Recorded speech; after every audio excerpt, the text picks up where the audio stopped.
नमस्कार मेरे प्यारे दर्शकों। मैं हूं प्रवीण और आप सुन रहे हैं हॉरर कहानी। दोस्तों, कहानी को शुरू करने से पहले एक छोटी सी गुजारिश है। अगर आपको ये कहानी पसंद आती है तो एक कमेंट जरूर करें। आपकी प्रतिक्रिया हमारे लिए बहुत मायने रखती है। और हाँ, चैनल को सब्सक्राइब करना न भूलें ताकि ऐसी ही कहानियां आप तक लगातार पहुंचती रहें। तो चलिए अब बिना किसी देरी के कहानी को शुरू करते हैं।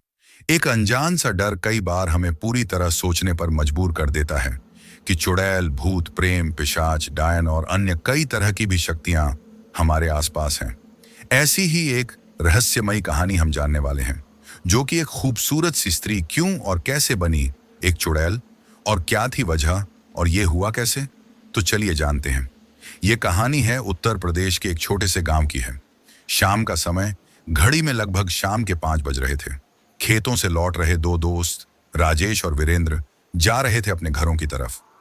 राजेश कहता है, भैया वीरेंद्र, हम सुन ले रही कि धर्मवा की मेहरारू उसको छोड़कर भाग गई है। वीरेंद्र हंसते हुए कहता, ये तो होना ही था भैया। धर्मवा का चक्कर उसकी साली के साथ जो था, फिर तो ये होना ही था। राजेश कहता है, भैया तुम ही हो हमरे गांव की इकलौती आन बाण शान। तुमरे जितना पढ़ा लिखा इस गांव में कोई है ही नहीं। वीरेंद्र कहता है, भैया हमसे ज्यादा तो वो ठाकुर साहब का लड़का पढ़ा लिखा है। राजेश कहता है, सब बेकार हैं। पूरा गांव जानता है कि उसका चक्कर वो नाचने वाली मेनिका के संग था। ये ही चक्कर में होकर बाप ऊ को पढ़ने के बहाने 1 साल के लिए विदेश भेज दिया। वीरेंद्र कहता है, हमने सुना है कि मेनिका काफी खूबसूरत थी। राजेश कहता है, शाम के वक्त उसका नाम ना ही लो। वीरेंद्र, क्यों भैया जी? राजेश कहता है, कहते हैं कि ऊ मर चुकी है पर ऊ का लाश नहीं मिला, इसलिए कोई नहीं जानता कि ऊ जिंदा है कि मर चुकी है। इसीलिए शाम के वक्त हम वो कोठे के पास वाले रास्ते से कभी नहीं जाते। वीरेंद्र कहता है, भैया ऐसा क्यों? राजेश कहता है, कहते हैं कि मेनिका की चीख वहां से जाने वालों को पुकारती है। अगर कोई उसकी चीख सुनकर उस कोठे के अंदर गलती से चला गया तो ऊकर तो बस राम ही मालिक है। गांव से 2 लोग गायब हुए हैं। जिस दिन गायब हुए उसके दूसरे दिन उनकी लाश कोठे के बाहर मिली।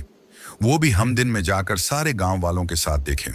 उनके घर वाले कहे कि ये दोनों ही शाम से गायब थे। वीरेंद्र कहता है, आपको तब कैसे पता चला कि मेनिका लोगों को पुकारती है? राजेश कहता है, वो बब्बन है ना अपना, वही कह रहा था हमसे। वीरेंद्र कहता है, तो वो कैसे जिंदा है? राजेश कहता है, अपना बब्बन फंसा था उसके चंगुल में, पर वो जैसे तैसे पता नहीं कैसे बचकर आ गया। ये बात तो हम भी नहीं जानते। वीरेंद्र कहता है, ये भी तो हो सकता है कि बब्बन झूठ कह रहा हो और वो लाशें जो मिली उन्हें किसी ने आपसी दुश्मनी के चलते मारा हो। राजेश कहता है, तुम पढ़े लिखे लोगों को यही लगता है कि गांव वाले सब बेवकूफ हैं।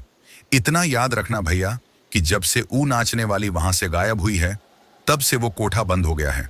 जो वहां थे धीरे धीरे सब गायब होते चले गए और कुछ लोग तो वो कोठा छोड़कर शहर भाग गए।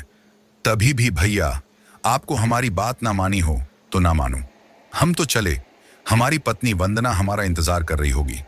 वीरेंद्र कहता है, भैया आप तो नाराज ही हो गए। राजेश कहता है, हम नाराज नहीं हैं, हम तो भैया आपको बस समझा रहे हैं क्योंकि आप ठहरे शहर के पढ़े लिखे बाबू साहेब। वीरेंद्र हंसकर कहता है, भैया हम भी इसी मिट्टी के ही हैं। इतना कहकर राजेश और वीरेंद्र अपने घरों की तरफ चले जाते हैं।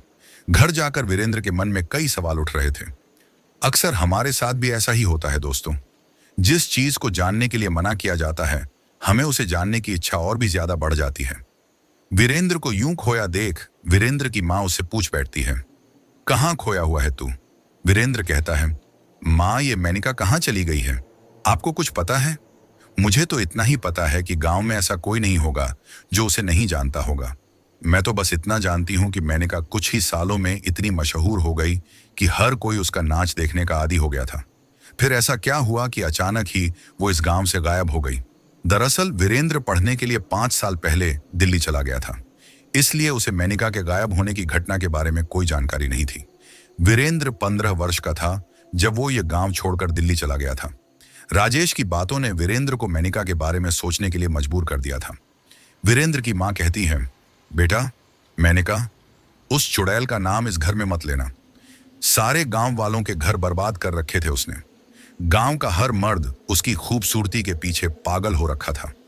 सबको पता था कि वो मेनका सिर्फ गांव वालों को लूट रही है। न जाने कितने घर बर्बाद कर रखे थे उसने। गांव के सारे मर्द अपनी कमाई अपनी लुगाई को देने के बजाय उस मेनका के नाच पर फूंक आते थे। अच्छा हुआ कि वो चली गई, नहीं तो ये गांव एक ना एक दिन जरूर कंगाल हो जाता। तेरे पिता तक उसके झांसे में आ गए थे। वो तो भगवान का लाख लाख शुक्र है कि वो इस गांव से चली गई। वीरेंद्र कहता है, राजेश भैया तो कह रहे हैं आज भी वो लोगों को कोठे के पास से गुजरने पर पुकारती है।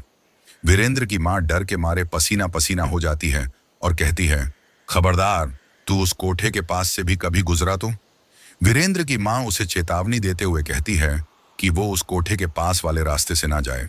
वीरेंद्र कहता है, मां, पर मैं क्यों नहीं जा सकता उस रास्ते से? ऐसा कौन सा डर है? आप सभी को, जो राजेश भैया भी मना कर रहे थे और आप भी। वीरेंद्र की मां कहती है, मैं कुछ नहीं जानती, तू नहीं जाएगा उस रास्ते, मतलब कभी नहीं जाएगा। मैंने एक बार कह दिया, मतलब कह दिया है। वीरेंद्र कहता है, आप लोग फालतू का डर बनाकर जी रहे हैं। मैं आज रात को ही जाकर देखूंगा, ऐसा है क्या वहां? जो सभी लोगों ने एक औरत को लेकर अपने दिमाग में गलत धारणा बनाकर रखी है। वीरेंद्र की मां वीरेंद्र को एक जोरदार थप्पड़ लगाती है और रोते हुए कहती है, तू समझता क्यों नहीं? हमने तुझे इतना पढ़ाया लिखाया, इतना काबिल बनाया, ताकि तू वहां उस कोठे पर जाकर अपनी जान जोखिम में डाले। अपनी मां की आंखों में आंसू देखकर वीरेंद्र का दिल पसीज सा जाता है। वीरेंद्र अपनी मां की आंखों के आंसू पोंछते हुए कहता है, नहीं जा रहा मैं अब, तो रोना बंद कर दो। वीरेंद्र की मां उसे कहती हैं, तू शहर वापस चला जा, तू यहां मत रह। वीरेंद्र कहता है, मां, मैं आपसे पूरे 5 साल दूर रहा, अब मैं यही रहकर अपने गांव के लिए कुछ करना चाहता हूं। मां, तुम नहीं चाहती कि तुम्हारा बेटा तुम्हारे साथ रहे। वीरेंद्र की मां कहती हैं, भला कौन मां चाहेगी कि उसका बेटा उसे दूर जाकर रहे? पर मैं नहीं चाहती कि उस मेनका नाम का साया कभी भी तेरे पीछे आए। तेरी फिक्र रहने लगी है। जब से तू इस गांव में आया है, तब से दिल में एक डर बना रहता है। ये बात कहते हुए वीरेंद्र की मां ने अपने दिल पर हाथ रख लिया था। वीरेंद्र कहता है, मां, तुम चिंता मत करो, मैं तेरी हर बात मानूंगा। फिलहाल मुझे तो बहुत तेज भूख लग रही है, रोटियां खिला दे। वीरेंद्र की मां उसे कहती हैं, जा, पहले हाथ मुंह धोकर आ, मैं तेरे लिए गर्मा गर्म रोटियां बना देती हूं। वीरेंद्र अपनी मां से पूछता है, बापू अभी तक क्यों नहीं आए? वीरेंद्र की मां उसे कहती हैं, तेरे बापू बुआ जी के यहाँ कुछ सामान पहुंचाने गए हुए हैं, सुबह तक आ जाएंगे, तू हाथ मुंह धोकर खाना खा ले। दूसरी तरफ अंधेरा सुनसान सा रास्ते पर एक आदमी अपनी साइकिल लेकर अपने घर की तरफ जा रहा था। तभी उसके कानों में जोर से चीखने की आवाज आती है। वो आदमी घबराकर अपने आसपास देखने लगता है, पर उसे कोई नजर नहीं आता। फिर वो आदमी हिम्मत करके जैसे ही आगे बढ़ता है, तभी डर के मारे उस आदमी का गला सूखने लग जाता है और उसके पैर भी तेजी से कांप रहे थे। वो फिर से तेजी से अपनी साइकिल लेकर चलाने लगता है। इस बार किसी के रोने की आवाज उसके कानों पड़ती है। रोने की आवाज सुनकर उस आदमी के कदम जैसे वहीं जम से जाते हैं। इस बार वो वहां रुककर आसपास देखने लगता है तो उसे सामने वही कोठा नजर आता है जो 1 साल पहले ही बंद हो चुका था। उस कोठे को देखकर वो और घबरा जाता है। उसे समझ नहीं आता आखिर वो इस रास्ते आया ही क्यों और कैसे। एक बार फिर उस आदमी को एक रोती हुई आवाज ने पुकारा था। वो आवाज उस आदमी को उसके सही नाम से पुकार रही थी। वो आवाज रोते हुए बार बार रत्नाकर रत्नाकर कहकर पुकारे जा रही थी। दोस्तों, ऐसा कभी कभी होता है कि हमारा दिल कुछ और चाहता है और हम कुछ और करते हैं। ये हमारे साथ कई बार होता है। ऐसी ही समस्या रत्नाकर के सामने थी। उसे समझ नहीं आ रहा था कि वो इस हाल में क्या करे। वो उस अजान आवाज को रोता हुआ छोड़ जाए या उसकी मदद करने के लिए उस कोठे पर जाए, ये रत्नाकर को समझ नहीं आ रहा था। बहुत सोचने के बाद रत्नाकर ने उस अनजानी आवाज की मदद करने की सोची। उस आवाज में एक ऐसी कशिश थी कि रत्नाकर खुद को उस आवाज की तरफ जाने से रोक नहीं पाया। रत्नाकर धीमे कदमों के साथ उस कोठे की तरफ जाने लगता है। अचानक से एक मोटी सी काले रंग की बिल्ली रत्नाकर के पैरों के ऊपर से चलकर निकल जाती है। रत्नाकर को डर के कारण और भी ज्यादा पसीना आने लगता है। बिल्ली के यूं रास्ता काट जाने के बाद रत्नाकर डर के मारे पीछे मुड़कर जाने लगता है। जैसे ही वो जाने लगता है, वैसे ही एक मधुर सी आवाज उसे पुकारती है, रत्नाकर। रत्नाकर घबरा कर पीछे जैसे ही मुड़ता है तो देखता है कि एक खूबसूरत सी औरत मरून रंग साड़ी में उसके सामने खड़ी थी। औरत बेहद ही खूबसूरत थी, नीली नीली गहरी आंखें और उन गहरी आंखों में काजल, जिसके कारण उसकी खूबसूरती और भी ज्यादा आकर्षित कर रही थी। उसके पतले गुलाबी होंठ बिल्कुल ही कमल की पंखुड़ियों के समान थे। उसकी छोटी सी नाक और उसका बेहद ही गोरा रंग उसे बहुत ही ज्यादा खूबसूरत बना रहा था। उसके शरीर की बनावट ही बहुत ही ज्यादा खूबसूरत थी। रत्नाकर तो उस औरत की खूबसूरती को देखकर कहीं खो सा जाता है। वो औरत रत्नाकर को मुस्कुराते हुए देखे जा रही थी। वो औरत रत्नाकर से धीमी आवाज में कहती है, क्या हुआ रत्नाकर, तुम घबरा क्यों रहे हो? रत्नाकर के सामने एक बेहद खूबसूरत स्त्री खड़ी थी, जिसे देखकर रत्नाकर घबरा जाता है। वो स्त्री दिखने में किसी अप्सरा से कम नहीं लग रही थी। उसकी उम्र देखने में तकरीबन 18 या 19 साल से ज्यादा नहीं लग रही थी। वो स्त्री रत्नाकर से मुस्कुराते हुए धीमी आवाज में पूछती है, क्या रत्नाकर घबरा क्यों गए? रत्नाकर थोड़ा पीछे होते हुए कहता है, ये नहीं हो सकता। वो स्त्री मुस्कुराते हुए रत्नाकर से पूछती है, क्या नहीं हो सकता रतनलाल? रत्नाकर कहता है, तुम मेनका ही हो ना? वो स्त्री रत्नाकर के चेहरे के करीब जाकर उसे कहती है, क्यों रत्नाकर, तुम्हें मेरा चेहरा ठीक से याद नहीं है क्या? रत्नाकर घबराते हुए कहता है, मतलब कि तुम मेनका ही हो? ये कहते हुए रत्नाकर की जुबान हकला रही थी। रत्नाकर पसीने से तरबतर होने लगता है। रात का मौसम ठंडा था, फिर भी रत्नाकर पसीने से तरबतर होने लगता है। डर के कारण उसके हाथ पैर कांप रहे थे। उसके हाथ पैर बिल्कुल पड़ गए थे। आसपास से कुत्तों के जोर जोर से रोने की आवाजें आ रही थीं। अचानक ही एकाएक बहुत सारे चमगादड़ उस कोठे से निकलकर उड़ते हुए रत्नाकर के चारों ओर गोल गोल घूमने लगते हैं, जिस कारण से रत्नाकर घबराकर वहीं जमीन पर ही गिर जाता है। जमीन पर गिरे रत्नाकर को देखकर वो स्त्री जोर जोर से हंसने लगती है। रत्नाकर उस स्त्री से फिर पूछता है, तुम मेनका ही हो ना? वो स्त्री रत्नाकर से कहती है, पहले मेरे साथ चलो। रत्नाकर हिचकिचाकर पूछता है, पर क्यों? वो स्त्री कहती है, ये पहली बार तो नहीं है कि तुम यहां आए हो रत्नाकर। रत्नाकर उस स्त्री से पूछता है, तुम मेनका हो, इसका मतलब? वो स्त्री अपने होठों पर उंगली रखकर रत्नाकर को चुप रहने का इशारा करती है। उसकी इस हरकत में भी एक अदा थी। अब रत्नाकर का डर कुछ कम हो गया था, क्योंकि ये मेनका ही थी। रत्नाकर मेनका के पीछे पीछे चलने लगता है। रत्नाकर मेनका से पूछता है, तुम इतने दिनों से कहां गायब हो गई थी? कोठे के अंदर पहुंचते ही मेनका रत्नाकर से पूछती है, ठाकुर साहब से मुलाकात हुई थी तुम्हारी? रत्नाकर कहता है, वो तो रोजाना होती है। मेनका कहती है, इसका मतलब ठाकुर वीर सिंह विदेश से आ गए हैं? रत्नाकर कहता है, नहीं, वो तो अभी भी विदेश में ही हैं। मैं तो उनके बाबूजी बड़े ठाकुर अमर सिंह के बारे में बात कर रहा हूं। अमर सिंह का नाम सुनते ही मेनका गुस्से से पागल हो जाती है। अचानक तेज हवाएं चलने लगती हैं। मेनका के बाल हवा में उड़ने लगते हैं। अचानक ही मेनका का एक अलग ही पर बेहद ही डरावना रूप बाहर आता है। अचानक ही मेनका की आंखों की दोनों पुतलियां गायब हो जाती हैं, जिसे देखने के बाद रत्नाकर तेजी से दरवाजे की तरफ भागकर पहुंचता है, मगर दरवाजा अपने आप ही बंद हो जाता है। रत्नाकर सारी ताकत लगाकर दरवाजे को धक्का देता है, पर दरवाजा नहीं खुलता। डर के मारे रत्नाकर की सांसें अटकने लगती हैं।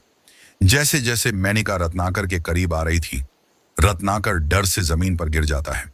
तभी रत्नाकर की नजर मेनका के पैरों पर पड़ती है। मेनका के पैर बिल्कुल उल्टे थे, जिसे देखने के बाद रत्नाकर और भी ज्यादा घबरा जाता है। डर के मारे रत्नाकर के गले से आवाज भी नहीं निकल रही थी। अब रत्नाकर डर के मारे दरवाजे को जोर जोर से पीटने लगता है। जैसे तैसे रत्नाकर हिम्मत जुटाकर बचाओ बचाओ की गुहार लगाने लगता है। रत्नाकर को कोई रास्ता नजर नहीं आ रहा था, तो वो मेनका के सामने हाथ जोड़कर कहता है, मुझे जाने दो। रत्नाकर मेनका के सामने मानो जिंदगी की भीख मांग रहा हो। मेनका सिर्फ हंस रही थी। अभी एक चमगादड़ मेनका के सामने से गुजरता है। मेनका चमगादड़ को पकड़कर अपने दांतों से काटने लगती है और उसका खून चाटने लगती है। रत्नाकर की दोनों आंखें डर से बाहर आ जाती हैं। रत्नाकर की रूह कांप उठती है। रत्नाकर अब मेनका के सामने गिड़गिड़ाने लगता है और अपनी जिंदगी की भीख मांगने लगता है। मेनका का चेहरा अब बड़ा ही भयानक और बदसूरत लग रहा था। मेनका का चेहरा अब पूरी तरह से काला होने लगता है। मेनिका के हाथों और पैरों के नाखून काफी लंबे और पैने होने लगते हैं। मेनिका अपने लंबे नाखून से रत्नाकर की गर्दन पर वार करती है। रत्नाकर डर की वजह से बेहोश हो जाता है। ये रात रत्नाकर के लिए काफी खौफनाक रात थी। मेनिका रत्नाकर की गर्दन से बहते हुए खून को पीना शुरू कर देती है। ऐसा करके मेनिका जोर जोर से चीख कर रोने लगती है, जैसे वो ये सब कुछ करना नहीं चाहती हो, वो फिर भी किसी मजबूरी के चलते ऐसा कर रही है। मेनिका दर्पण में अपने आप को देख रही थी, जिसमें उसे अपनी डरावनी सी छवि नजर आ रही थी। मेनिका अपने बदसूरत और डरावने चेहरे को देखकर जोर जोर से चीख कर रोने लगती है। उसकी आवाज में उसका दर्द साफ समझ आ रहा था। शायद वो भी अपने इस रूप से निराश थी। मेनिका जोर से चीख कर कहती है, कब आओगे ठाकुर साहब? उसकी दर्द भरी चीख चारों तरफ गूंज रही थी। सुबह का वक्त, सभी अपने खेतों की तरफ जा रहे थे। राजेश वीरेंद्र से मिलने उसके घर जाता है। वीरेंद्र अभी भी सोया हुआ था। राजेश वीरेंद्र के घर का दरवाजा खटखटाता है और बाहर से आवाज देते हुए कहता है, ओ भैया वीरेंद्र, हम राजेश हैं, दरवाजा खोलो। वीरेंद्र दरवाजा खोलता है। बाहर राजेश को देखकर वीरेंद्र राजेश से पूछता है, भैया आप इतनी सुबह सुबह यहाँ कैसे? राजेश कहता है, भैया 10 बजे सुबह यहाँ हूं, हम सोचे कि तुम्हें भी अपने साथ लेते चले। वीरेंद्र कहता है, भैया जरा हम अपनी अम्मा से पूछ कर आते हैं। ये बात सुनते ही राजेश हंसने लग जाता है। राजेश कहता है, शादी से पहले माई के सुना, शादी के बाद लुगाई के सुना, हम आदमी लोगों का भी का कोई जिंदगी होता है क्या? राजेश की बात सुनकर वीरेंद्र हंसने लगता है और कहता है, भैया आप यही रुको, हम अभी आते हैं। वीरेंद्र की अम्मा रसोई घर से बाहर आती हैं और राजेश को अंदर आकर बैठने के लिए कहती हैं। राजेश उनसे कहता है, नहीं अम्मा, हमें खेतों में काम है तनिक, हम तो वीरेंद्र को साथ ले जाने आए थे। वीरेंद्र की अम्मा वीरेंद्र को राजेश के साथ जाने को कहती है और वीरेंद्र से कहती है कि वो दोपहर के खाने से पहले घर आ जाए। वीरेंद्र और राजेश दोनों ही खेतों की तरफ जा रहे थे। वीरेंद्र राजेश से कहता है, भैया कम से कम हम दिन के वक्त तो उस रास्ते से जा सकते हैं। राजेश कहता है, भैया हमको लगता है कि तुमको वो रास्ता से प्रेम हो गया है। राजेश मुस्कुराते हुए वीरेंद्र से कहता है, चलिए। दोनों उस कोठे वाले रास्ते की तरफ मुड़ जाते हैं। जैसे ही दोनों उस रास्ते पर पहुंचते हैं, उन्हें सड़क के बीचों बीच एक उल्टा लेटा हुआ एक आदमी नजर आता है। दोनों ये देखकर चौंक जाते हैं। राजेश और वीरेंद्र उस आदमी को पलटकर देखते हैं तो एकदम से चौंक जाते हैं। दोनों की आंखें एकदम से बड़ी हो जाती हैं। वीरेंद्र के पैरों के नीचे से जैसे जमीन खिसक गई हो। वीरेंद्र उस आदमी की सांसें चल रही हैं कि नहीं, ये देखता है, पर उस आदमी की सांसें हमेशा के लिए बंद हो चुकी थीं। वीरेंद्र एकदम से खामोश एक मूर्ति के समान बन जाता है। उसके आंखों से बस आंसू गिर रहे थे। राजेश इधर उधर देखता है, फिर कहता है, ई काका ही कैसे आए? राजेश अपना सिर पीटते हुए कहता है, हम उनको कितनी बार समझाए रहे कि ये रास्ता सही नहीं है, पर वो हमारी बात माने तब ना। वीरेंद्र वहीं बैठा हुआ था। राजेश दौड़कर जाता है और कुछ ही देर में सारे गांव वालों को इकट्ठा कर लाता है। वीरेंद्र वहीं रत्नाकर की लाश के पास ही बैठा हुआ था। वो लाश रत्नाकर की थी। कुछ ही देर में गांव के सारे लोग वहीं इकट्ठा हो जाते हैं। वीरेंद्र की अम्मा भी वहां राजेश के साथ पहुंचती हैं। वीरेंद्र की अम्मा अनीता देवी जब अपने पति को इस हाल में देखती हैं तो वो फूट फूट कर रोने लगती हैं। गांव के सभी लोग इस मौत को देखकर काफी ज्यादा घबरा जाते हैं। रत्नाकर के सारे कपड़े खून से सने हुए थे। वीरेंद्र अपने पिता रत्नाकर के शव को लेकर चुपचाप वहां से चला जाता है। कुछ देर बाद वीरेंद्र पुलिस वालों के साथ उसी जगह पर पहुंचता है। अभी गांव के सरपंच रामलाल जी पुलिस वालों से कहते हैं, ये कोई पहली मौत ना हुई है गांव में, इससे पहले भी 2 आदमी की मौत इसी तरीके से हुई है दरोगा जी। दरोगा जी कहते हैं, तो आप लोगों ने इस मामले की शिकायत क्यों नहीं दर्ज करवाई? रामलाल जी कहते हैं, ये सब उस मेनिका का प्रकोप है। जब से छोटे ठाकुर ये गांव छोड़कर गए हैं, तब से ये गांव में ये सब शुरू हुआ है। दरोगा जी कहते हैं, मेनिका तो ये गांव 1 साल पहले ही छोड़ चुकी है ना। रामलाल जी कहते हैं, हमका तो लगता है वो मर चुकी है, उसका ही भूत है जो हम सब की जान लेना चाहता है। दरोगा जी कहते हैं, ये क्या बकवास कर रहे हो? ये भी तो हो सकता है कि इन सब में ठाकुर के बेटे का ही हाथ हो। ये सारे खून छोटे ठाकुर ने ही किए हों, तभी ये 1 साल से गायब है। मेनिका को गायब करने में भी इसी का हाथ हो। रामलाल जी गुस्से से कहते हैं, आपको कौन गलत फहमी है? छोटे ठाकुर विदेश गए हुए हैं। दरोगा जी कहते हैं, यह भी तो हो सकता है कि आपके बड़े ठाकुर ने अपने बेटे मतलब आपके छोटे ठाकुर को कहीं छुपा कर रखा हो। वीरेंद्र कहता है, उस ठाकुर अमर सिंह को यहां सारे गांव वालों के सामने लाइए। अगर मेरे बाबूजी के कत्ल में उनका थोड़ा सा भी हाथ होगा तो हम बता रहे हैं, हम उन्हें छोड़ेंगे नहीं। राजेश कहता है, भैया ई का कह रहे हैं? वीरेंद्र गुस्से से कहता है, यहां हमारा बाबूजी की जान चली गई और तुम हमें क्या सीखा पढ़ा रहे हो? पुलिस वाले रत्नाकर की लाश को पोस्टमार्टम के लिए भेज देते हैं। उस जगह की छानबीन की जाती है जहां से रत्नाकर की लाश मिली होती है, पर उन्हें वहां से कुछ भी नहीं मिलता। पुलिस काफी हैरान होती है कि किसी भी प्रकार का कोई भी सबूत नहीं मिलता। उन्हें ना पैरों के ना हाथों के किसी भी प्रकार के कोई भी निशान नहीं मिलते। कुछ देर बाद एक जीप वहां से गुजर रही थी। जीप में बैठा आदमी गांव वालों की भीड़ को देखकर ड्राइवर से जीप रोकने को कहता है। वो आदमी जीप से उतरता है। उसके साथ उसके 4 मजबूत कद काठी के अंगरक्षक भी बंदूक लेकर उसके साथ चलते हैं। उसकी चाल में एक अलग बात थी, देखने में बिल्कुल रौबदार लग रहा था। 5 उंगलियों में सोने की अंगूठी, गले में सोने की चैन, लाल रंग का कुर्ता और सफेद रंग की धोती, गौरा रंग और बड़ी बड़ी आंखें और लंबी मूंछें, देखने से काफी रईस लग रहा था। चेहरा बिल्कुल सख्त लग रहा था। चेहरे पर किसी भी प्रकार के कोई भाव नहीं थे। वो गांव वालों के पास आकर उनसे कहता है, ये कौन सा तमाशा चल रहा है ये गांव में? काहे इतनी भीड़ लगा रखी है यहाँ? राजेश आकर कहता है, ठाकुर साहब फिर से एक मौत हुई है।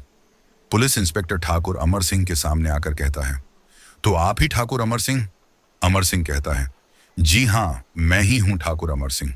पुलिस इंस्पेक्टर ठाकुर विजय सिंह से कहता है, गांव वालों से पता चला है कि आपका बेटा बहुत दिनों से इस गांव में नहीं है। विजय सिंह कहता है, हाँ, वो हमारा बेटा पढ़ाई के सिलसिले में विदेश गया हुआ है। इंस्पेक्टर कहता है, जब से आपका बेटा यहां से गया है तब से ये खूनी सिलसिला शुरू हुआ है। और हाँ, एक और बात, आपके बेटे का मेनका से क्या संबंध है? मैंने सुना है दोनों में काफी गहरे संबंध बन चुके थे और फिर अचानक से मेनका का गायब हो जाना, ये बात कुछ हजम नहीं हुई। अमर सिंह कहता है, दरोगा साहब, आपको लगता है इस सारे खून के पीछे हमारे बेटे का हाथ है? इंस्पेक्टर कहता है, मैंने ऐसा तो नहीं कहा, आप खुद ही अपने बेटे का जुर्म मान रहे हैं। अमर सिंह बड़े ही रोब के साथ कहता है, ए दरोगा, हमसे सवाल करने से तो अच्छा होगा जाकर आप असली कातिल को पकड़ें। इंस्पेक्टर कहता है, वही कोशिश कर रहा हूं। फिर इंस्पेक्टर मेनका से जुड़े कुछ सवाल अमर से पूछता है और घूम फिर आकर वही सवाल करता है, वीर और मेनका के संबंध के बारे में पूछने लगता है। अमर सिंह गुस्से से तिलमिला जाता है और पुलिस वाले की गर्दन पकड़ लेता है और कहता है, ए दरोगा, अपनी औकात में रह, हम इज्जतदार खानदान के हैं, हम ठाकुर हैं। अमर सिंह आंखों में क्रोध की अग्नि लिए आगे कहता है, मेरा बेटा उस 2 कौड़ी की नाचने वाली को बिल्कुल नहीं जानता। संबंध तो बहुत दूर की बात है। इंस्पेक्टर अपनी गर्दन छोड़ाते हुए कहता है, आपका बेटा मेनका को नहीं जानता, ये आप जानते हैं, पर ये सभी लोग जानते हैं। आपके बेटे का संबंध मेनका से था। इंस्पेक्टर अपने सिर खुजाते हुए कहता है, कहीं ये तो नहीं आपके बेटे ने मेनका का खून किया हो और आप उसके गुनाह पर पर्दा डालने की कोशिश कर रहे हो, इसलिए आपने कोठे के सारे लोगों को पैसे देकर कोठे खाली करवा दिया। अमर सिंह कहता है, दरोगा, लगता है वो कोठे से तुम्हारा भी कोनो गहरा नाता है। यह सुनते ही इंस्पेक्टर गुस्से से पागल हो जाता है। वो अमर सिंह पर हाथ उठाने ही वाला था, पर तुरंत ही अमर सिंह के अंगरक्षक अपनी अपनी बंदूकें उठा लेते हैं, जिस वजह से इंस्पेक्टर रुक जाता है। अमर सिंह अपनी मूंछों पर ताव देते हुए कहता है, ऐसा करने की सोचना भी मत दरोगा, हम बस तुमसे इतना ही कहेंगे। देखो दरोगा, बिना किसी सबूत के हम पर इल्जाम लगाना छोड़ दो। अमर सिंह अपने दांत पीसते हुए कहता है, अगर हिम्मत हो तो जाकर असली खूनी को पकड़ो, घड़े मुर्दे मत उखाड़ो, जाकर खूनी को पकड़कर लाओ और गांव वालों को पेश करो। और हाँ, मेनका का नाम दोबारा हमारे खानदान के बेटे के साथ मत जोड़ना। इंस्पेक्टर कहता है, अभी मैं चलता हूं, पर जल्द ही असली कातिल को जरूर ढूंढ लूंगा। ये कहते वक्त इंस्पेक्टर अमर सिंह को शक भरी निगाहों से देख रहा था। जाते जाते इंस्पेक्टर अमर सिंह से कहता है, तुम्हारा बेटा दुनिया के किसी भी कोने में हो, वो मुझे 4 दिन में मेरे थाने में चाहिए।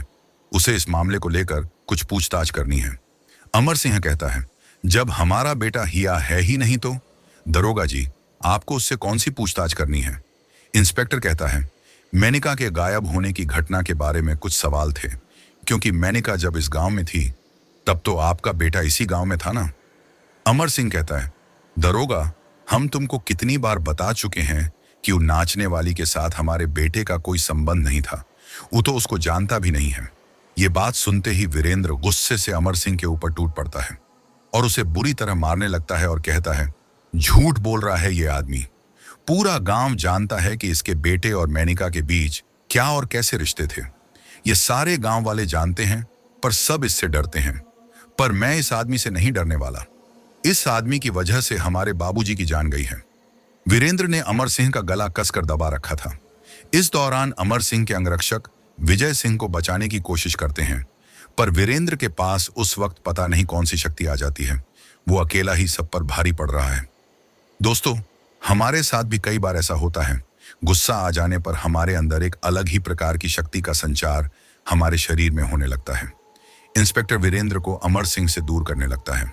इंस्पेक्टर वीरेंद्र का हाथ अमर सिंह के गले से छुड़ाकर वीरेंद्र को दूर धकेल देता है। अमर सिंह लंबी लंबी सांस लेने लगता है और लगातार खांसने लगता है। गांव का एक आदमी अमर सिंह के लिए पानी लेकर आता है। अमर सिंह पानी पीकर लंबी सांस लेता है और कहता है, हमको तो लगता है ये ही खूनी है। जिस तरह से इसने हमको मारने की कोशिश की, हमको यकीन हो गया है कि ये ही खूनी है। अपने पिता के खून का आरोप लगने पर वीरेंद्र और भी ज्यादा गुस्से से पागल हो जाता है। वीरेंद्र गुस्से से अमर सिंह पर दहाड़ते हुए कूद पड़ता है। इस बार राजेश और गांव वाले वीरेंद्र को पकड़ लेते हैं। इंस्पेक्टर कहता है, शांत रहो वीरेंद्र, हमें तुम पर पूरा भरोसा है। वीरेंद्र कहता है, ये होगा गांव का ठाकुर, करते होंगे तुम सब इसकी इज्जत, पर मैं नहीं करने वाला इसकी इज्जत, क्योंकि ये खूनी है और इसने अब तक जो भी कहा है इसकी एक एक बात झूठ है। गांव वाले वीरेंद्र सिंह के बारे में फुसफुसाते हुए तरह तरह की बातें कर रहे थे। गांव के सरपंच रामलाल जी कहते हैं, सब अपने अपने घर जाइए, दरोगा जी पता कर लेंगे कि खूनी कौन है। फिलहाल हम सभी को रत्नाकर के अंतिम संस्कार की तैयारी करनी चाहिए। अमर सिंह गुस्से में वहां से अपने ड्राइवर को घर की ओर जीप लेकर जाने को कहता है। अमर सिंह अपनी कोठी पहुंचते ही अपनी पत्नी शीला को जोर जोर से पुकारने लगता है। अमर सिंह एक आलीशान कोठी में रहता है और रुपयों पैसों से खूब धनी है, पर अमर सिंह की पत्नी शीला अमर सिंह से हमेशा पता नहीं किस कारणवश नाराज रहा करती थी। शीला ने तकरीबन 1 साल से अमर सिंह से कोई बातचीत नहीं की थी। ये कारण अमर सिंह अच्छे से जानते थे, फिर भी वो नहीं चाहते थे कि उनकी पत्नी उनसे यूं नाराज रहे। अमर सिंह गुस्से में जोर जोर से अपनी पत्नी शीला को पुकार रहा था। शीला अमर सिंह की आवाज को अनसुना कर अपने कमरे में लेटी हुई थी, जैसे कि उसने कुछ सुना ही न हो। अमर सिंह शीला को आवाज देते हुए उसके कमरे में आता है और कहता है, तुम्हें मैं कब से और कितनी देर से आवाज दे रहा हूं। शीला ये सब सुनकर भी चुपचाप लेटी हुई थी और कोई जवाब नहीं दे रही थी। अमर सिंह गुस्से से तिलमिला जाता है और शीला को जोर से फटकार लगाता है। शीला दूसरी तरफ मुंह करके लेट जाती है। शीला की ये बेरुखी देखकर अमर सिंह अपने सिर पर हाथ मारते हुए वहां से चला जाता है। अमर सिंह के जाते ही शीला उठकर बैठ जाती है और आंखों में भरे आंसू पोंछते हुए कहती है, न जाने कब आपको अपनी की गई गलतियों का एहसास होगा। अमर सिंह दूसरे कमरे में जाकर किसी को फोन लगाता है। फोन तो लग रहा था, पर कोई फोन नहीं उठा रहा था, जिस कारण से अमर सिंह का गुस्सा और भी ज्यादा बढ़ने लगता है। अमर सिंह खुद से ही कहता है, न जाने ये लड़का कब जिम्मेदार बनेगा, कम से कम फोन तो समय से उठा सकता है। दरअसल अमर सिंह अपने इकलौते बेटे वीर को फोन लगा रहे थे, पर वीर नहीं उठा रहा था। वहीं दूसरी तरफ वीरेंद्र अपने पिता रत्नाकर की जलती हुई लाश को देखकर कसम खाता है और कहता है, पिताजी, आपकी मौत का बदला तो मैं उस अमर सिंह से लेकर रहूंगा। वीरेंद्र की आंखों में बदले की एक आग थी। वहीं एक तरफ एक खूबसूरत लड़की वीर की बाहों में लेटी हुई थी। वो लड़की बहुत ही ज्यादा वीर के हवा में लहराते बाल, काली काली आंखें, ऊंचा कद, सीना चौड़ा, रंग गोरा, पतले लाल होंठ, हल्की सी मूछें, दिखने में किसी रियासत के राजा से कम नहीं। वीर को देखने के बाद राजकुमार भी उसके आगे फीके लगने लगे। वो लड़की और वीर दोनों एक दूसरे की आंखों में लगातार देखे जा रहे थे, बिना पलकें झपकाए, जैसे दोनों ही आंखों में एक दूसरे से अपने प्यार का इजहार कर रहे हों। दोनों को एक साथ देखने पर यह लगता था कि दोनों एक दूसरे के लिए ही बने हैं। तभी वीर लड़की के माथे पर हाथ फेर कर कहता है, मैं तुमसे बेइंतहा प्यार करता हूं। वो लड़की खुद को वीर से दूर करते हुए कहती है, चलो हटो, झूठे कहीं के। वीर उस लड़की का हाथ अपने हाथों में लेकर उसे कहता है, मैं ऐसा क्या करूं कि तुम्हें मेरी बात सच लगे वो लड़की सोचने का नाटक करते हुए कहती है, ज्यादा नहीं, बस इतना ही चाहती हूं कि तुम मुझसे हमेशा ऐसे ही प्यार करते रहो। वीर थोड़ा अकड़ते हुए कहता है, अगर ना करूं तो? वो लड़की कहती है, मैं तुम्हारी जान ना ले लूं। वीर कहता है, सोच लो, अगर तुमने मेरी जान ले ली तो प्यार किसे करोगी? वो लड़की झूठ मूठ का नखरा दिखाते हुए बड़े अदब से कहती है, मेरे चाहने वालों की कोई कमी थोड़ी है, सारे गांव वाले मेरे दीवाने हैं। वीर नाराज होने का नाटक करते हुए दूसरी तरफ मुंह फेर लेता है। वो लड़की जोर जोर से हंसने लगती है और कहती है, हो गए ना तुम नाराज? वो लड़की अपने दोनों घुटनों पर बैठ जाती है और अपने दोनों कान पकड़ लेती है और कहती है, मुझे माफ कर दो। वीर उस लड़की के मासूम चेहरे को देखकर मान जाता है, पर वो थोड़ा इतराते हुए कहता है, ठीक है, चलो तुम्हें माफ किया। वीर उस लड़की के पास आता है और जैसे ही उसके चेहरे के करीब जाता है, उसका चेहरा अचानक ही एक भयानक रूप ले लेता है। देखते देखते उस लड़की का चेहरा बड़ा ही खौफनाक और डरावना दिखने लगता है, जिस कारण से वीर बहुत बुरी तरह से डर जाता है और उस लड़की से दूर भागने लगता है। और वो लड़की वीर से कहती है, यही है आपका प्यार? वीर कहता है, तुम मेरी मेनका नहीं हो, मुझसे दूर रहो। वीर उस लड़की से दूर भागने लगता है और वो लड़की वीर को मनाने के लिए उसके पीछे पीछे भागने लगती है। वीर कहता है, मुझसे दूर रहो, मेरे पीछे आना बंद करो।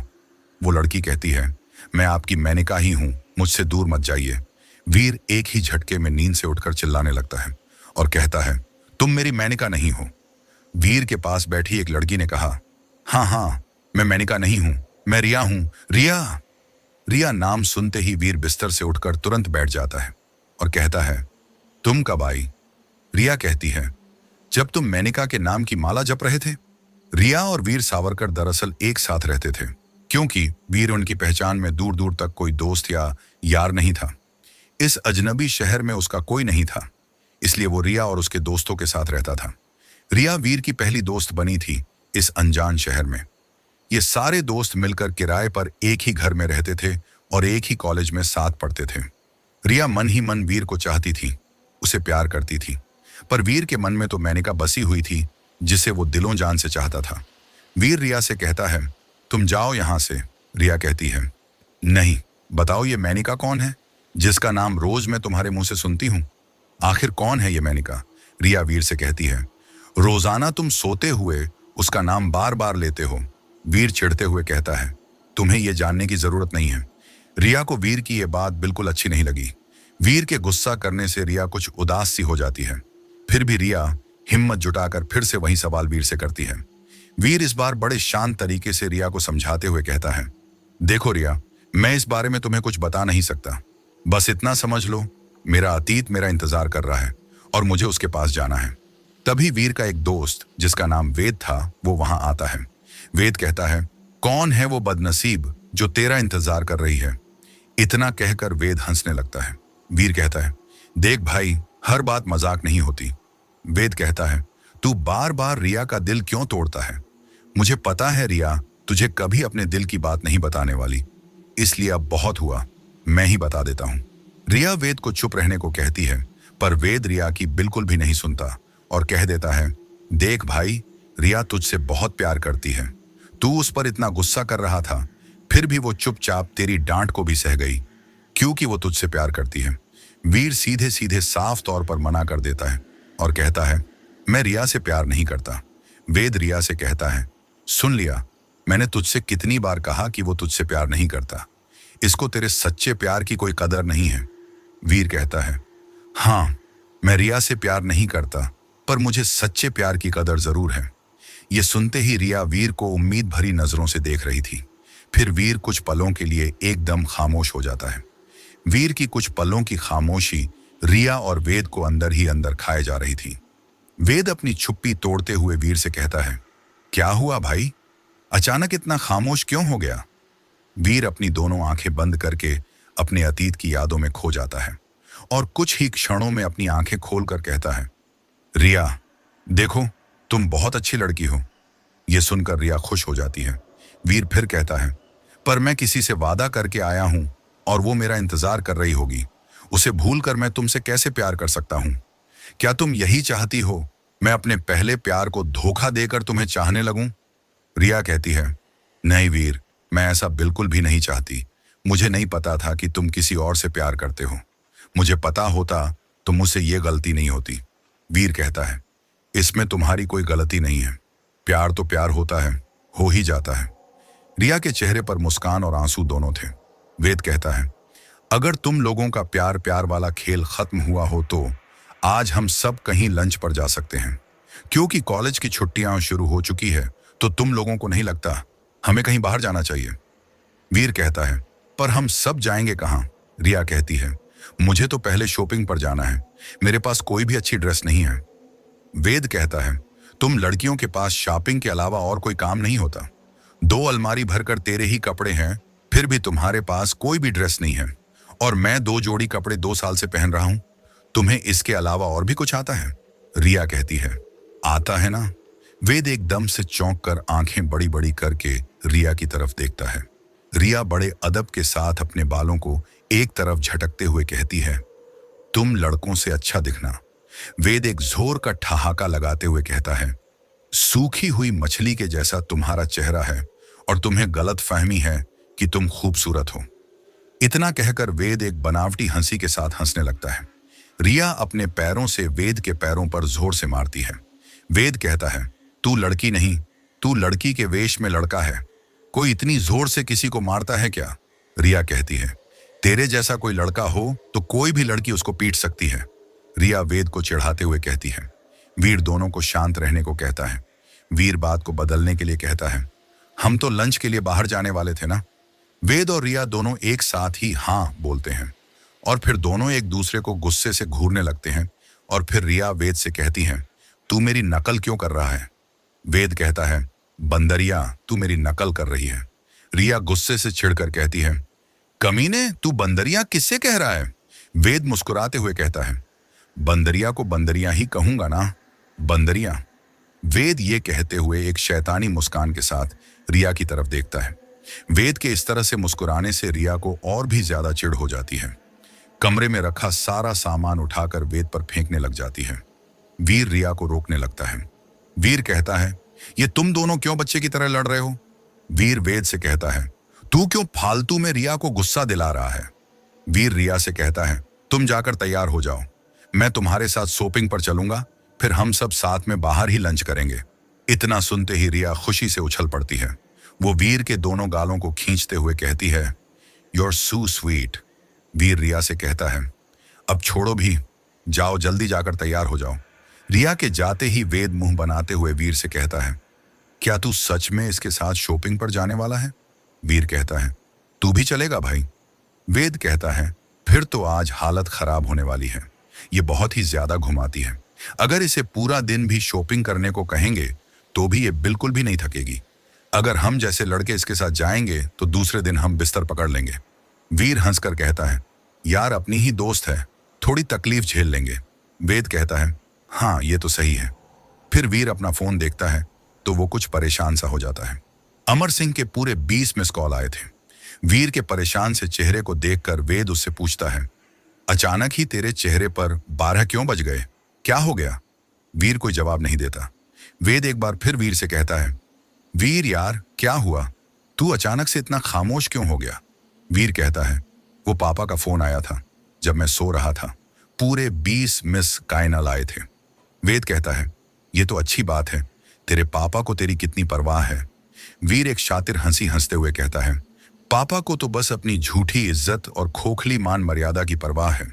वेद कहता है, वीर तू ऐसी बात क्यों कर रहा है? वो तेरे पापा हैं। वीर मुंह टेढ़ा करते हुए कहता है, हाँ भूला नहीं हूं कि वो मेरे पापा हैं। ये कहते हुए वीर की आंखों में गुस्सा और दर्द दोनों साफ झलक रहा था। वीर वेद की तरफ देखता है और कहता है, मैं थोड़ा पापा से बात कर लेता हूं और पता करता हूं कि कौन सी आफत आ गई है कि उन्हें मुझे याद करना पड़ा। वेद वीर की पीठ थपथपा कर कहता है, ठीक है वीर, तू बात करके आ जा, हम दोनों बाहर तेरा इंतजार करेंगे। वेद के जाते ही वीर अपने पिता अमर सिंह को फोन लगाता है और कहता है, हेलो पापा।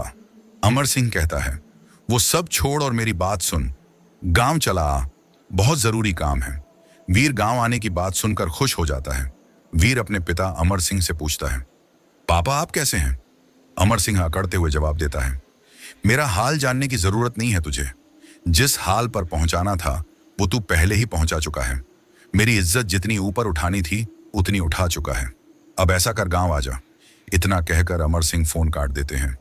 वीर हेलो पापा कहता रह जाता है और मोबाइल फोन को एक टक देखता ही रह जाता है। वीर मोबाइल फोन की तरफ देखता है और कहता है, आज भी इनमें वही घमंड भरा हुआ है। फिर वीर के मन में मेनका का ख्याल आता है। मेनका से मिलने का ख्याल सोचकर वो खुश हो जाता है। वीर खुशी से चेहरे पर मुस्कान लिए खुद को आईने में देखकर निहारने लगता है और कहता है, आखिरकार 1 साल का इंतजार खत्म हुआ। वीर मेनका से मिलने के सपने सजाने लगता है।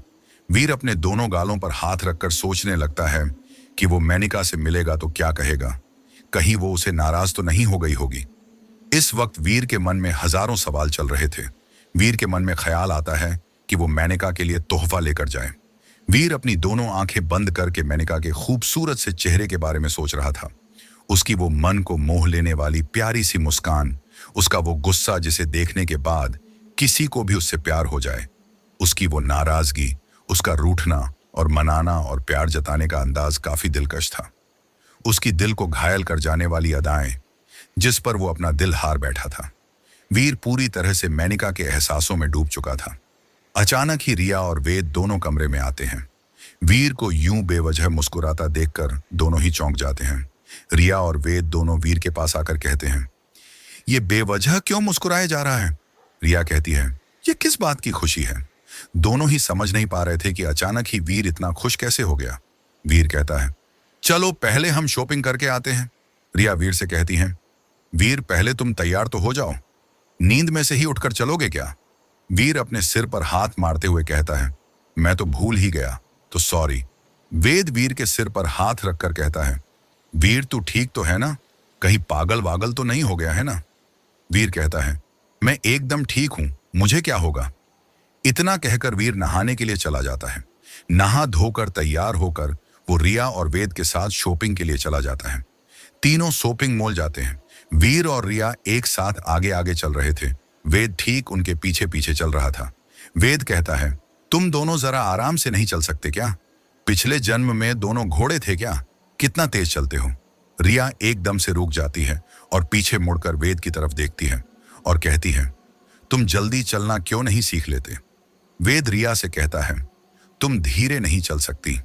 वीर दोनों के कंधों पर हाथ रखता है और कहता है, दोनों शांत रहो, मैं जा रहा हूं वीर, तू इसके साथ शॉपिंग कर, मैं तेरा यही बैठकर इंतजार करूंगा, बाद में हम सब साथ में लंच करेंगे। वीर वेद को समझाते हुए कहता है, क्यों बच्चों जैसी हरकतें कर रहा है, चलना। वेद कहता है, नहीं वीर, ये लड़की मुझसे झेली नहीं जाती। रिया मुंह बनाते हुए कहती है, वेद तेरा मतलब क्या है? तू मुझे झेलता है, झेलती तो मैं तुझे हूं। तू अपना कमरा हमेशा गंदा करके रखता है, तेरा कमरा मैं साफ करती हूं। वीर रिया को शांत रहने के लिए कहता है।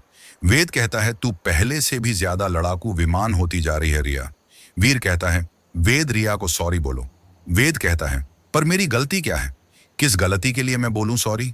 वीर कहता है, वेद तुझे मेरी कसम, तू रिया को सॉरी बोल। वेद कहता है, सिर्फ तेरे लिए इस छिपकली से सॉरी बोल रहा हूं। वेद रिया को सॉरी बोलता है। रिया मुस्कुराते हुए वेद के करीब आती है और अपनी ऊंची हिल वाली सैंडल से वेद के पैरों पर जोर से मारती है। वेद अपना पैर पकड़कर उछलने लगता है। वेद को काफी ज्यादा दर्द हो रहा था। रिया ये देखकर मुस्कुरा रही थी। रिया कहती है, मैंने तुम्हें माफ कर दिया अब। वीर कहता है, रिया अब वेद तुमसे सॉरी बोल चुका है तो तुमने उसे क्यों मारा? रिया मुंह टेढ़ा करते हुए कहती है, इसने मुझे छिपकली कहा, इसकी यही सजा है। वेद कहता है, वीर मैं इधर बैठकर तुम दोनों का इंतजार करूंगा, मेरे पैर में दर्द है। वीर कहता है, ठीक है वेद, हम लोग जल्दी आते हैं, तुम हमारा यही इंतजार करना। रिया वीर के साथ चलने लगती है। तभी वो अचानक ही वेद की तरफ मुड़कर देखती है और एक शैतानी मुस्कान के साथ वेद की तरफ देखती है। वेद मुंह बनाता है और दूसरी तरफ मुंह फेर लेता है। रिया काफी ज्यादा शॉपिंग करती है। वीर रिया से पूछता है, ये कितने सालों का सामान तुम ले रही हो? रिया कहती है, तुम मजाक कर रहे हो ना? रिया फिर ज्वेलरी शॉप पर जाती है। वहां से वो अपने लिए एक डायमंड का ब्रेसलेट खरीद लेती है जो दिखने में काफी ज्यादा आकर्षक लग रहा था। वीर रिया से कहता है, ये तो काफी खूबसूरत है। रिया कहती है, तुम भी तो मेरी ही पसंद हो ना? ये सुनकर वीर एकदम से खामोश हो जाता है। रिया जोर जोर से हंसने लगती है और कहती है, अब मजाक भी नहीं कर सकती क्या? वीर एक लंबी सांस लेते हुए कहता है, तुम्हारे मजाक से भी डर लगता है। रिया थोड़ी सी उदास हो जाती है, पर वो अपनी उदासी को अपने चेहरे पर बिल्कुल भी नहीं आने देती। रिया एक बनावटी मुस्कुराहट के साथ कहती है, अब हम चले यहां से, हमारी शॉपिंग पूरी हो चुकी है। अब मुझे बहुत भूख भी लग रही है और वेद भी हमारा इंतजार कर रहा होगा। वीर वहां एक डायमंड नेकलेस देखने लगता है जो उसे काफी ज्यादा पसंद आता है। वो डायमंड नेकलेस काफी ज्यादा खूबसूरत और महंगा भी था। वीर उस नेकलेस की बनावट को काफी ज्यादा बारीकी से देख रहा था और सोच रहा था कि यह नेकलेस मेनिका पर कितना खूबसूरत लगेगा। मेनिका इस नेकलेस को पहनकर एकदम रानी लगेगी। वीर अपनी दोनों आंखें बंद करके मेनिका को इस नेकलेस को पहनकर मुस्कुराते हुए कल्पना कर रहा था। आंखें बंद किए हुए वो कहता है, काफी जंच रहा है तुम पर। रिया वीर के कानों के पास आकर उसे पूछती है, क्या जंच रहा है? वीर अपनी आंखें खोलकर मुस्कुराते हुए कहता है, ये नेकलेस काफी ज्यादा खूबसूरत है ना? रिया वो नेकलेस गौर से देखने लगती है। रिया कहती है, खूबसूरत तो है पर बहुत महंगा है। वीर कहता है, महंगा हो या सस्ता हो, मुझे ये नेकलेस चाहिए। वीर वो नेकलेस खरीद लेता है। रिया ये देखकर काफी ज्यादा चौंक जाती है। वो नेकलेस खरीदने के बाद दोनों वेद के पास पहुंचते हैं। वही पास ही में एक रेस्टोरेंट था जहां तीनों जाकर पिज्जा ऑर्डर करके खाते हैं। पिज्जा खाते वक्त सभी शांत थे, पर कुछ ही देर बाद वेद अपनी चुप्पी तोड़ते हुए कहता है, इस छिपकली ने तो तुझसे काफी सारा सामान उठवाया ना? वेद वीर की तरफ देखते हुए कहता है। वीर कहता है, तो क्या हो गया वेद?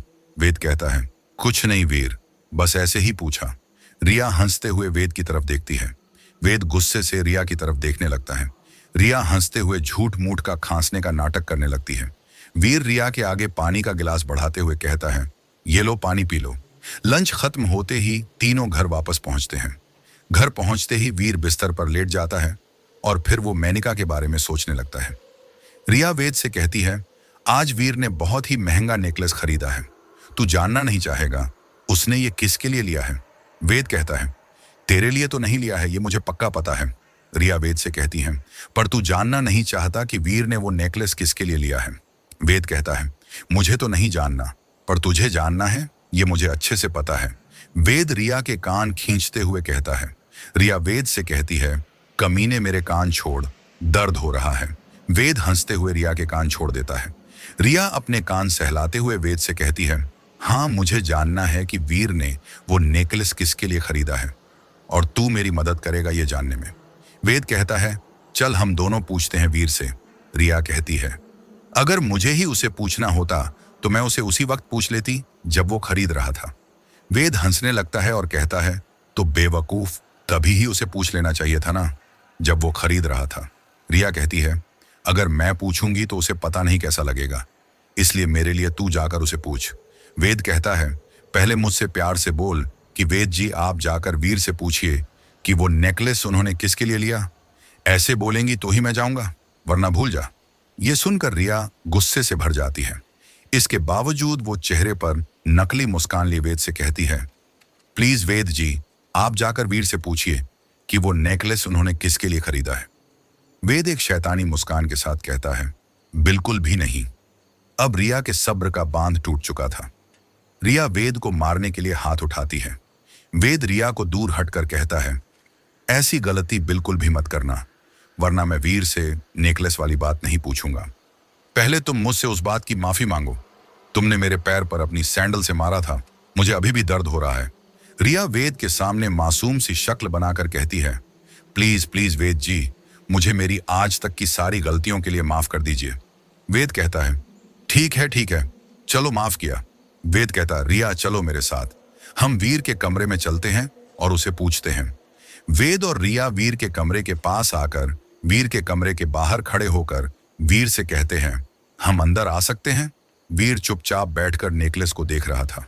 कोई जवाब न आने पर दोनों एक दूसरे से फुसफुसाते हुए कहते हैं, ये क्या कर रहा है? कोई जवाब क्यों नहीं दे रहा है? दोनों एक दूसरे की तरफ देखते हैं और फिर वीर को एक साथ जोर से आवाज लगाते हैं। दोनों की जोरदार आवाज सुनकर वीर एकदम से होश में आता है और दोनों को अंदर आने को कहता है। दोनों अंदर दबे पांव आते हैं। रिया वेद को आगे खड़ा करके खुद उसके पीछे खड़ी हो जाती है। रिया की ऐसी हरकतें देखकर वेद को उस पर बहुत ही ज्यादा हंसी आ रही थी और साथ ही साथ बहुत ही मजा भी आ रहा था। अब तक जो उसके सामने शेरनी बनती थी, अब वो कैसे चूहिया बनकर उसके पीछे छुपी हुई है। वीर दोनों की तरफ देखता है और फिर पूछता है, तुम दोनों को कोई काम था क्या? वेद कहता है, नहीं वीर, वो तो हम बस तेरा हाल चाल पूछने आए हैं। वीर कहता है, पर हम तो एक ही घर में रहते हैं। वेद अपना दांत दिखाते हुए कहता है, बात तो सही है। ये सुनते ही रिया अपना सर पकड़ लेती है और सोचती है, ये कितना बड़ा बेवकूफ है, जो पूछना है वो ये पूछ ही नहीं रहा। फिर अचानक वेद की नजर बैंड पर पड़े नेकलेस पर पड़ती है, जो ठीक वीर के पास में ही था। वेद कहता है, कितना खूबसूरत नेकलेस है ये। वीर चेहरे पर मुस्कान ली कहता है, हाँ, मुझे भी काफी खूबसूरत लगा, इसलिए मैंने इसे खरीद लिया। वेद झूठ मूठ की नाराजगी दिखाते हुए कहता है, क्या यार वीर, तूने ये नेकलेस रिया के लिए खरीदा? वीर हंसने लगता है और कहता है, नहीं वेद, वो तो आज पापा का फोन आया था, मैंने तुझे बताया था ना। वेद वीर की बात को बीच में ही काटते हुए कहता है, आया तो था फोन। वीर कहता है, वेद मुझे बोलने तो दे।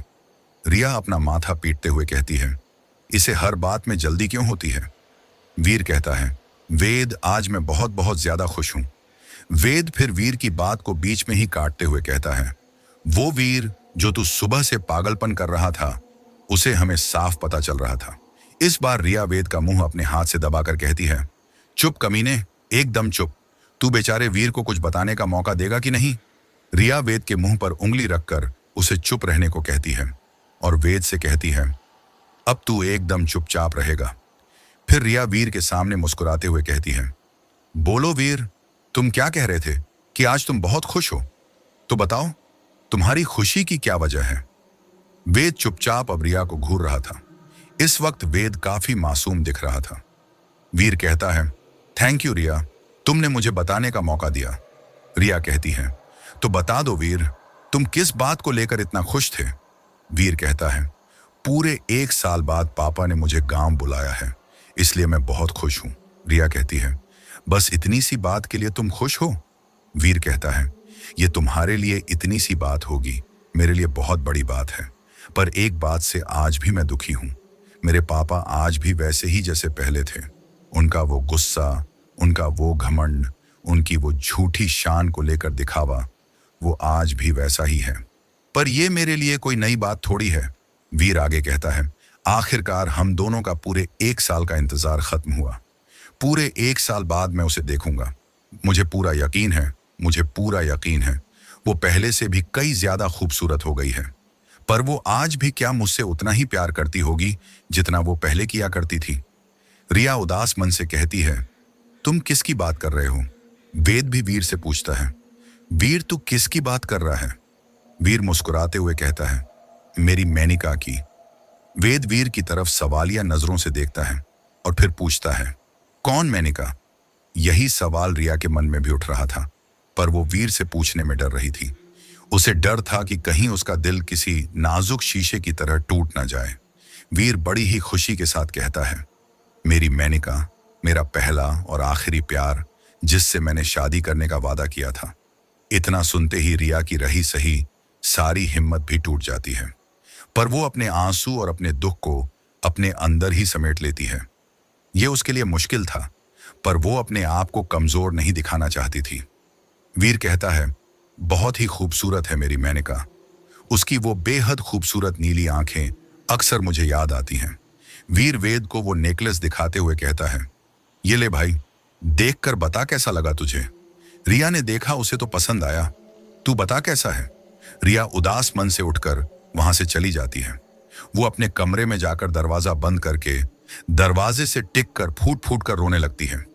वेद रिया को जाता हुआ देखता है और फिर वीर से कहता है, खूबसूरत है ना?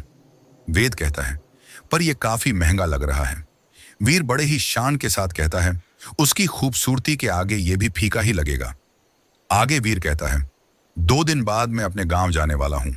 वेद, तेरी और रिया की बहुत याद आएंगी। इतना कहकर वीर 2 मिनट चुप रहता है और फिर कहता है, ऐसा क्यों नहीं करते? तू और रिया, तुम दोनों मेरे गांव क्यों नहीं चलते?